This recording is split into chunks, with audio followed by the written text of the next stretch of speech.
भाई और बहनों, क्या आपने कभी महसूस किया है कि आपके सारे दुखों की जड़ मोह और आसक्ति ही है? हम चाहते हैं कि प्रियजन कभी हमें छोड़कर न जाए, धन कभी कम न हो, प्रतिष्ठा हमेशा बनी रहे और जीवन हमारे अनुसार ही चले। लेकिन जब यह सब नहीं होता तो मन टूट जाता है। यही मोह है, यही आसक्ति है।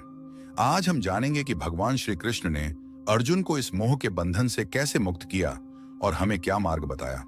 अगर इस ज्ञान को जीवन में उतार लिया जाए तो मनुष्य सच्ची शांति पा सकता है। कुरुक्षेत्र की भूमि पर अर्जुन अपने रथ में खड़ा है। सामने भीष्म पितामह, द्रोणाचार्य, अपने भ्राता, कुटुंब और संबंधी खड़े हैं। अर्जुन के हाथ से गांडीव धनुष छूट जाता है। उसका शरीर कांप रहा है, मन विचलित है। वह श्री कृष्ण से कहता है, हे माधव, मैं इन अपनों पर बाण कैसे चला सकता हूं? इनके वध से मुझे क्या मिलेगा? राज्य, सुख, वैभव सब व्यर्थ हैं यदि यह मेरे अपनों के खून से सने होंगे। यह दृश्य केवल अर्जुन का नहीं है। जब पुत्र विदेश जाता है, माता का हृदय रोता है। जब धन का नुकसान होता है, व्यापारी रात भर सो नहीं पाता। जब प्रियजन साथ छोड़ जाते हैं तो जीवन सूना लगता है। यही है मोह और आसक्ति। ये मनुष्य को विवेकहीन बना देता है। कृष्ण मुस्कुराए और बोले, अर्जुन, तू शोक क्यों करता है? जिस पर तू शोक कर रहा है वह आत्मा कभी मरेगी नहीं। शरीर तो नश्वर है पर आत्मा शाश्वत है। तू मोह में फंसा है और यही मोह तुझे दुर्बल बना रहा है। एक युवक अपनी नौकरी में प्रमोशन की आशा करता है। उसे आशा है कि यदि पदोन्नति मिल जाए तो जीवन संपूर्ण हो जाएगा। परंतु जब उसे पदोन्नति नहीं मिलती तो वह निराशा में डूब जाता है। उसका आत्मविश्वास टूट जाता है। यह मोह है। मोह उस प्रमोशन से था और मोह ही उसके दुख का कारण बना। कृष्ण अर्जुन से कहते हैं, हे पार्थ, मोह अज्ञान से जन्म लेता है। जब मनुष्य शरीर को आत्मा समझ लेता है, नश्वर को शाश्वत मान लेता है, तब मोह उत्पन्न होता है। धन का मोह, लोग सोचते हैं कि यदि मेरे पास अधिक धन होगा तो मैं सुखी हो जाऊंगा। लेकिन धन जितना बढ़ता है उतनी ही और इच्छाएं जन्म लेती हैं। धन साधन है, साध्य नहीं। रिश्तों की आसक्ति, प्रेम सुंदर है, पर जब प्रेम आसक्ति बन जाए तो वही दुख का कारण होता है। माँ बाप अपने बच्चों से मोह रखते हैं। जब बच्चे उनकी अपेक्षा के अनुसार न चलें तो वे टूट जाते हैं। लोग अपनी छवि के मोह में जीते हैं। लोग क्या कहेंगे, ये सोच ही उन्हें अस्थिर बना देती है। स्वादिष्ट भोजन, सुंदर वस्त्र, सुखद स्थान, ये सब क्षणिक आनंद देते हैं। जब ये छिन जाते हैं तो दुख होता है।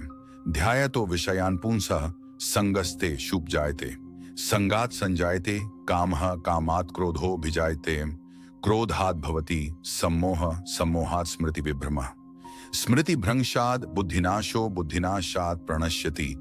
विषयों का चिंतन मोह को जन्म देता है। मोह से इच्छा उत्पन्न होती है। इच्छा पूरी न हो तो क्रोध जन्म लेता है।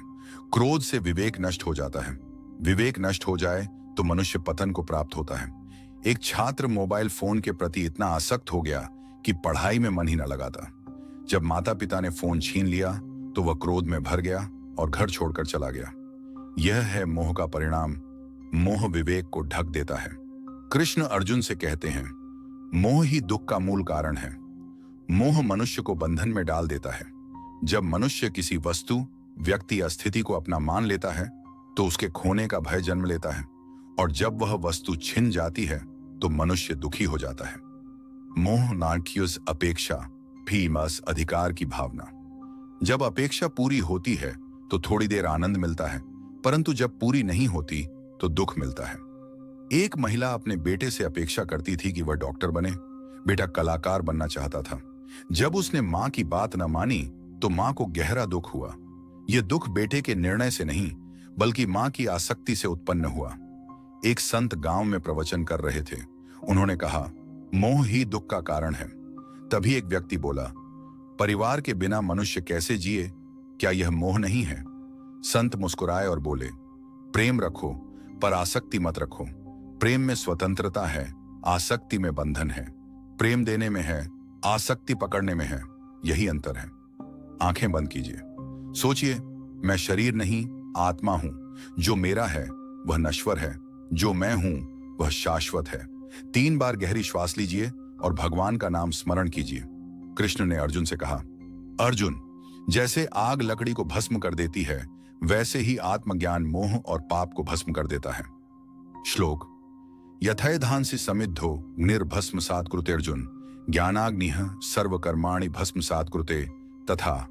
भावार्थ, जैसे प्रज्वलित अग्नि लकड़ी को भस्म कर देती है, वैसे ही आत्मज्ञान मोह और बंधनों को समाप्त कर देता है। आत्मज्ञान का अर्थ, मैं यह शरीर नहीं हूं, मैं आत्मा हूं। आत्मा न जन्म लेती है न मरती है। संसार क्षण भंगुर है, केवल परमात्मा शाश्वत है। जब यह बोध दृढ़ हो जाता है तो मोह अपने आप ढलने लगता है। एक युवक अपने मित्र की असफलता देखकर हताश हो गया। उसे लगा कि जीवन समाप्त हो गया है। तभी एक गुरु ने कहा, बेटा, असफलता तुम्हारे करियर का अंत नहीं, बल्कि एक अनुभव है। तुम आत्मा हो, यह करियर तो तुम्हारे जीवन की एक छोटी सी अवस्था है। यह सुनकर युवक का मन हल्का हो गया। आत्मज्ञान ही मोह का इलाज है।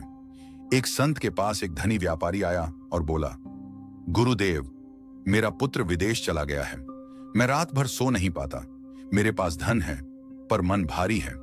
संत ने उसे नदी किनारे ले जाकर एक मुट्ठी रेत पकड़वाई और कहा, मुट्ठी कसकर पकड़ो। व्यापारी ने पकड़ ली। रेत उसकी हथेली से फिसलने लगी। फिर संत ने कहा, अब हथेली को ढीला छोड़ो। रेत हथेली में ठहर गई। संत बोले, यही मोह और प्रेम का अंतर है। कसकर पकड़ने से वस्तु छूट जाती है, ढीला छोड़ने से वही वस्तु सहज रूप से रहती है। कृष्ण कहते हैं, कर्मण्येवाधिकारस्ते मां फलेषु कदाचन मां कर्म फल हेतुर्भूर्मा तिस्संगोस्त्व कर्मणि। तेरा अधिकार केवल कर्म करने में है, फल में नहीं। तू फल का कारण मत मान और न ही अकर्मण्यता में आसक्त हो। जब हम कर्म को ईश्वर को समर्पित करके करते हैं तो फल की चिंता घटती है। फल की चिंता ही मोह का कारण है। यदि फल अनुकूल न मिला तो दुख होता है। यदि अनुकूल मिला तो और अधिक पाने की आसक्ति पैदा होती है। एक डॉक्टर अपने मरीज की पूरी सेवा करता है। वह जानता है कि इलाज करना उसका कर्तव्य है, परंतु जीवन और मृत्यु ईश्वर के हाथ में है। यही है कर्मयोग। कर्म करते हुए फल की आसक्ति न रखना। कथा महाभारत से।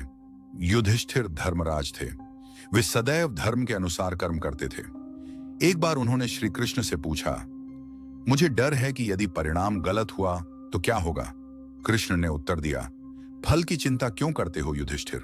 जब तक तुम धर्म और कर्तव्य के अनुसार कर्म कर रहे हो तब तक परिणाम ईश्वर पर छोड़ दो। एक किसान रोज खेत में हल चलाता था। लोग कहते, बारिश का भरोसा नहीं, मेहनत क्यों करते हो। किसान हंसकर कहता, मेरे हाथ में कर्म है, वर्षा मेरे हाथ में नहीं। मैं अपने कर्म से पीछे नहीं हटूंगा। कृष्ण कहते हैं, मन मना भव मद्भक्तो मद्याजिमा नमस्कुरु मां में वैश्यसी सत्यम ते प्रति जाने प्रियोसी में। मन को मुझ में लगाओ, मेरे भक्त बनो, मेरी पूजा करो और मुझे नमस्कार करो। ऐसा करने से तुम निश्चय ही मेरे पास आओगे, क्योंकि तुम मेरे प्रिय हो। भक्ति का अर्थ है अपने मन और हृदय को ईश्वर में लगाना। जब मन भगवान में रम जाता है तो सांसारिक मोह अपने आप छूट जाता है।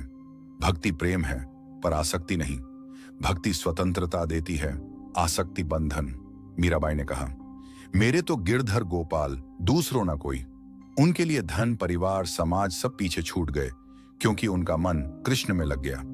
एक गरीब महिला रोज कृष्ण का भजन गाती थी। उसका पड़ोसी कहता, भजन से पेट नहीं भरता, काम करो। महिला हंसकर कहती, मेरा भरोसा कृष्ण पर है। एक दिन उसके घर अन्न से भरी बोरी पहुंची। पड़ोसी ने पूछा, कहां से आई। महिला बोली, कृष्ण भेजते हैं, माध्यम कोई भी हो सकता है। जब इंसान समझ ले कि भगवान ही सबका मूल है, तब उसके जीवन की सारी उलझनें खत्म हो जाती हैं। अर्जुन विचलित होकर, हे माधव, मैंने संसार के सुख दुख, कर्म और आत्मा की गाथा सुनी, परंतु एक प्रश्न मेरे मन में बार बार उठता है। जो लोग आपको जानते हैं और जो लोग आपको नहीं जानते, उनमें अंतर क्या है। ज्ञान और विज्ञान में भेद क्या है। श्री कृष्ण मुस्कुराकर, पार्थ सुनो, साधारण लोग केवल दुनिया की वस्तुओं और इंद्रियों को जानते हैं, परंतु ज्ञानी वह है जो यह समझ ले कि सबका कारण, सबकी जड़ और सबकी शक्ति मैं ही हूं। मत्तः परतरम नान्यत किंचिदस्ति धनंजय मयि सर्वमिदं प्रोतम सूत्रे मणिगणा एव। हे अर्जुन, मुझसे बढ़कर कुछ भी नहीं है। जैसे मोतियों की माला धागे में पिरोई जाती है, वैसे ही पूरा जगत मेरे में पिरोया हुआ है। आज मनुष्य धन, प्रतिष्ठा और सफलता की दौड़ में इतना फंस जाता है कि भूल जाता है इन सब के पीछे एक अदृश्य शक्ति काम करती है। जो यह मान ले कि मेरे जीवन का वास्तविक स्वामी भगवान है, उसका अहंकार टूट जाता है और वह सच्ची शांति को प्राप्त करता है। मान लीजिए कोई युवक बहुत पढ़ाई करता है परंतु परीक्षा में सफल नहीं होता। वह सोचता है मेरी मेहनत बेकार गई। लेकिन जो भगवान पर भरोसा करता है वह समझता है शायद अभी यह सफलता मुझे नहीं मिलनी थी, आगे भगवान ने मेरे लिए और बड़ा मार्ग तैयार किया है। भगवान तक पहुंचने का सबसे सरल मार्ग है निष्काम भक्ति। संवाद शैली। अर्जुन गंभीर होकर, हे माधव, लोग यज्ञ, तपस्या, दान और अनगिनत साधनाएं करते हैं, परंतु क्या इन सबसे भी श्रेष्ठ कोई मार्ग है? श्री कृष्ण करुणा भरी दृष्टि से, हाँ पार्थ, भक्ति सबसे श्रेष्ठ है। जब भक्त पूर्ण समर्पण के साथ मुझे पुकारता है तब मैं स्वयं उसकी रक्षा करता हूं। अनन्यास चिंतयन्तो मां ये जनाः पर्युपास्ते तेषां नित्याभियुक्तानां योगक्षेमं वहाम्यहम्। जो भक्त केवल मेरी ही उपासना करते हैं और सदा मेरे चिंतन में लीन रहते हैं, उनकी आवश्यकताओं की पूर्ति और उनकी रक्षा का भार मैं स्वयं उठाता हूं। भक्ति का अर्थ यह नहीं कि केवल मंदिर जाओ, दीप जलाओ और चले आओ। सच्ची भक्ति यह है कि हर परिस्थिति में भगवान पर भरोसा रखो। यदि सफलता मिले, यह ईश्वर की कृपा है। यदि कठिनाई आए, यह भी ईश्वर की योजना है। एक किसान पूरे साल मेहनत करता है, कभी फसल अच्छी होती है, कभी खराब, लेकिन सच्चा भक्त किसान यह मानकर चलता है फसल चाहे जैसी हो, भगवान की मर्जी में ही मेरा कल्याण है। ऐसी सोच से उसका मन कभी टूटता नहीं। जिसे तुम अंत समझते हो वही एक नई शुरुआत है। मृत्यु सिर्फ शरीर की है, आत्मा की नहीं। अर्जुन ने गंभीर स्वर में पूछा, मधुसूदन, जब मैं अपने प्रियजनों को खोता हूं, मेरा मन क्यों इतना व्याकुल हो उठता है? मृत्यु का यह दुख सहा क्यों नहीं जाता? श्री कृष्ण मुस्कुराए और बोले, पार्थ, मृत्यु तो केवल वस्त्र बदलने जैसी है, आत्मा कभी नहीं मरती। वासांसि जीर्णानि यथा विहाय नवाणि गृह्णाति नरोपराणि तथा शरीराणि विहाय जीर्णा अन्यानि संयाति नवाणि देहि। जैसे मनुष्य पुराने वस्त्र त्याग कर नए वस्त्र धारण करता है, वैसे ही आत्मा भी पुराने शरीर को छोड़कर नया शरीर धारण करती है। कृष्ण ने अर्जुन से कहा, जो शरीर के अंत को अंत मान लेता है वह मोह में बंधा रहता है, परंतु जो आत्मा के सत्य को पहचान लेता है वह शोक से मुक्त हो जाता है। आज के समय में जब कोई अपना प्रियजन हमें छोड़ जाता है, हम टूट जाते हैं। लेकिन यदि हम यह समझ लें कि आत्मा अमर है और यह केवल एक यात्रा का पड़ाव है, तो दुख कम हो जाएगा। यही ज्ञान हमें आगे बढ़ने की शक्ति देता है। कर्म ही पूजा है। जो कर्म से भागता है वह जीवन से हारता है। अर्जुन ने प्रश्न किया, मधुसूदन, यदि आत्मा अमर है तो क्या हमें कुछ भी न करना चाहिए? क्या कर्म व्यर्थ नहीं है? कृष्ण ने उत्तर दिया, नहीं पार्थ, कर्म ही जीवन का आधार है। बिना कर्म के मनुष्य क्षण भर भी नहीं रह सकता। तू अपने नियत कर्म को अवश्य कर, क्योंकि कर्म न करने से श्रेष्ठ कोई उपाय नहीं है। यहां तक कि शरीर की यात्रा भी बिना कर्म के संभव नहीं है। कृष्ण ने आगे समझाया, अर्जुन, कर्म ही धर्म है। जब तक सांसें चलती हैं, कर्म भी चलता है। लेकिन याद रख, कर्म का अधिकार तुझे है, फल का नहीं। आज बहुत लोग सोचते हैं, हम मेहनत क्यों करें, भाग्य से ही सब तय है।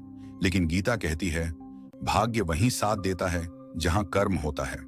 छात्र पढ़ाई करता है, किसान खेती करता है, व्यापारी व्यापार करता है। यही उनका धर्म है। बिना कर्म के कोई सफलता संभव नहीं। तो मृत्यु अंत नहीं, बल्कि एक नई शुरुआत है। कर्म करना ही जीवन का सबसे बड़ा धर्म है।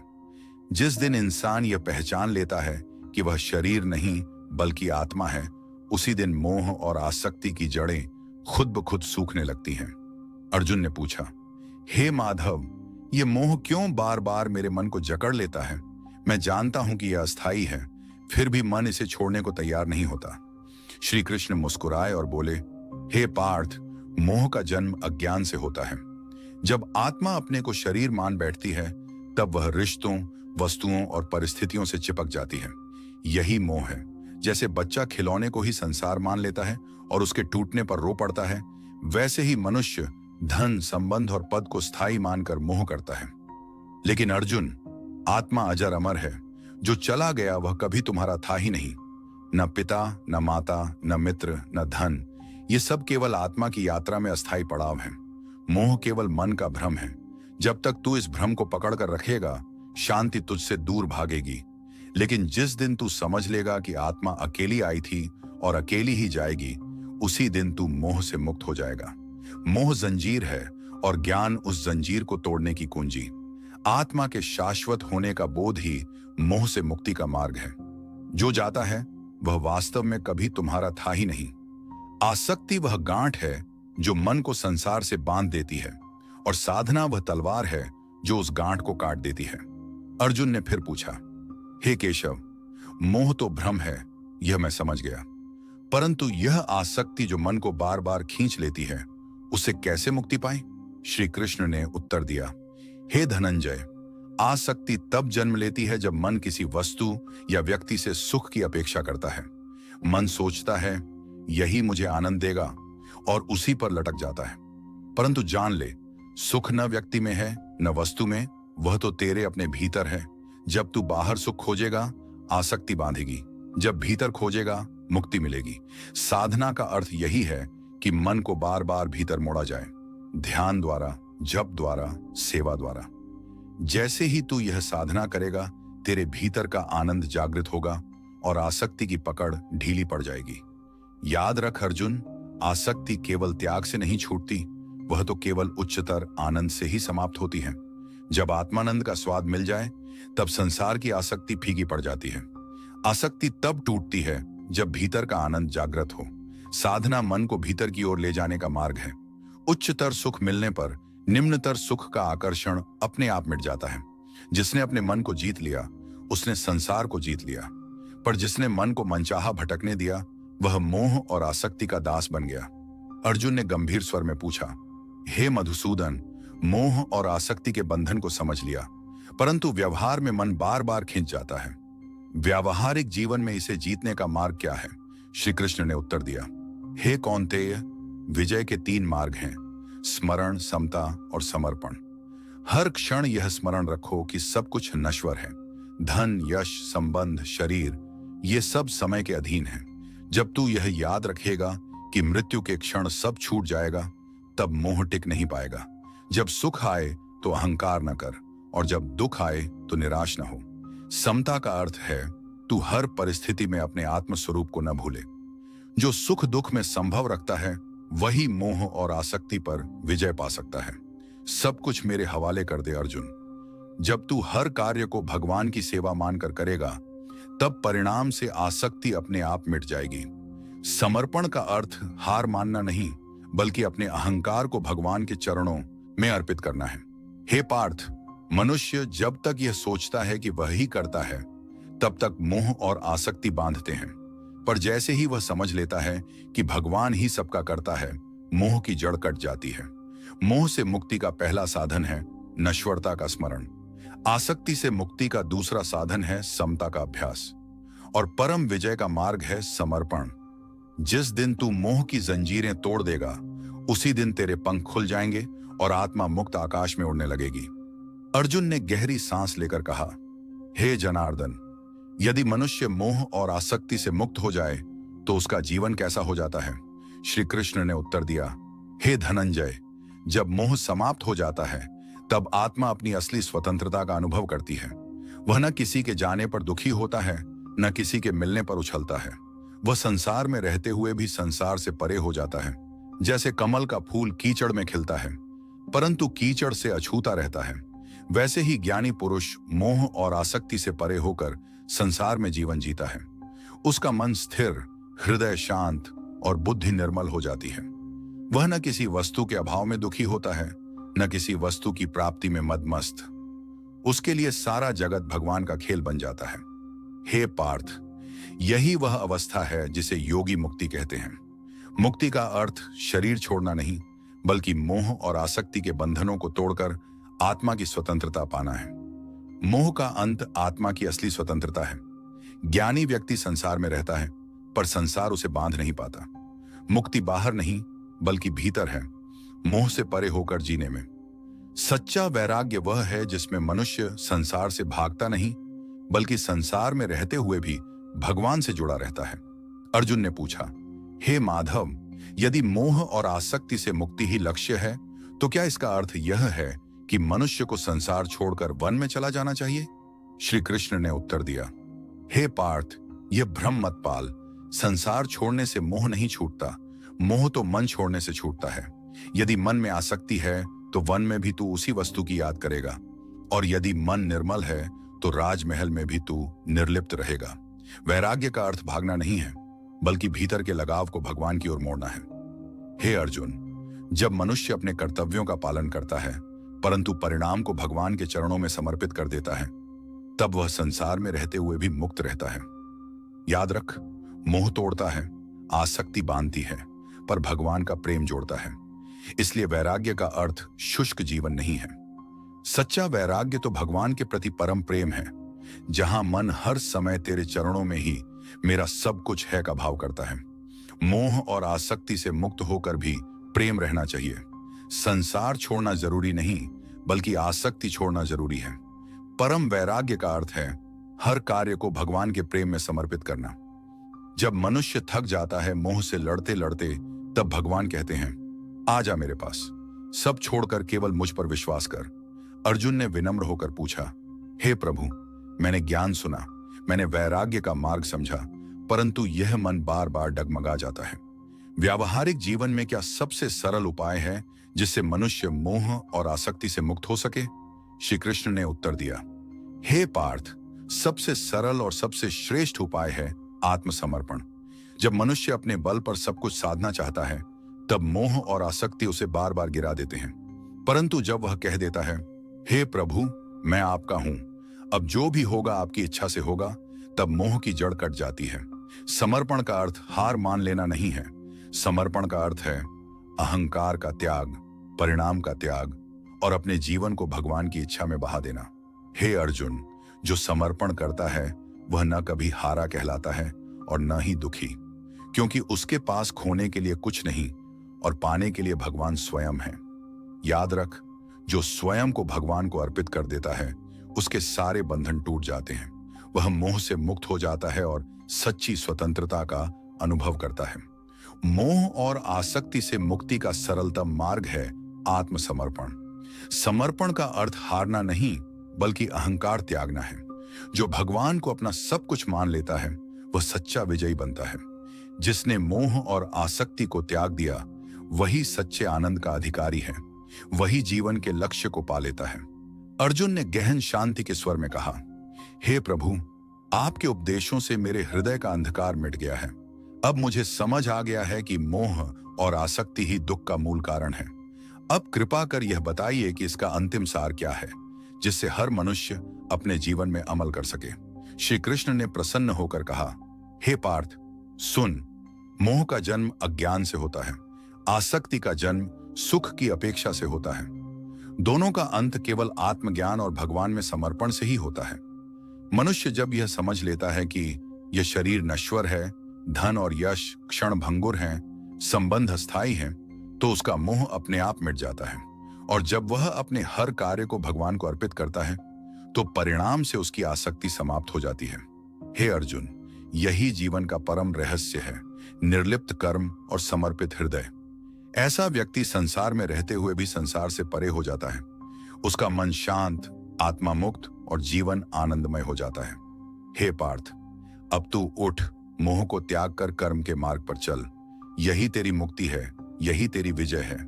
मोह और आसक्ति दुख की जड़ है।